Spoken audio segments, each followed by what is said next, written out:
Каждый, наверное, в детстве мечтал найти свою алмазную шахту. И вы знаете, что, оказывается, один паренек нашел. Целый город здесь жил и добывал алмазы, представляете? Причем не просто алмазы, а по качеству самый лучший в мире. Самый богатый в мире город был, представляете? У среднего человека он был в среднем богаче, чем любой средний человек во всех странах мира. Но чем интересно все это закончилось? Паренек, которому немножко повезло, нашел шахту, вовремя пошевелил мозгой.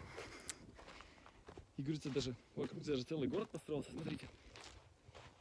И самое интересное, что, обладая таким имуществом, паренек просто начал одалживать деньги.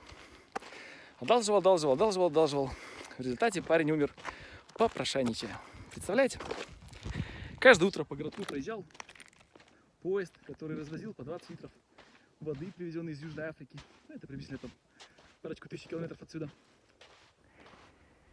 Лимонадик, лед, была фабрика льда 100 лет назад, телефон был в каждом доме.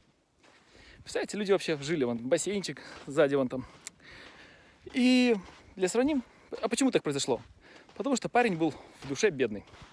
Сравним, например, с Рокфеллером. Рокфеллеру тоже, скажем так, в начале его жизни немножко повезло. Но как Рокфеллер поступил со своими первыми деньгами? Чуть-чуть отдал нищим, чуть-чуть отложил.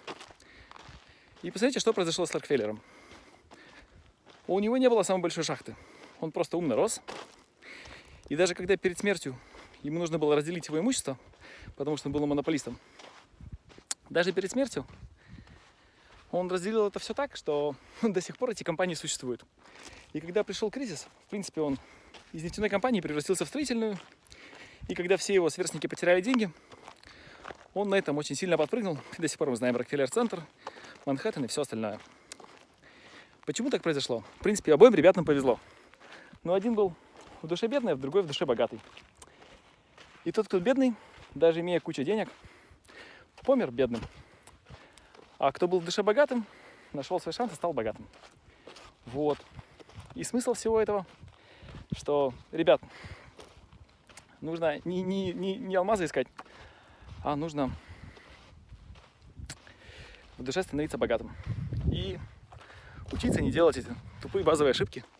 Представляете, ребят, самая богатая в мире шахта, или там, скажем, Намибия, если что, производит самые лучшие алмазы, просто раздолжена. Вот так вот. Не делать таких ошибок.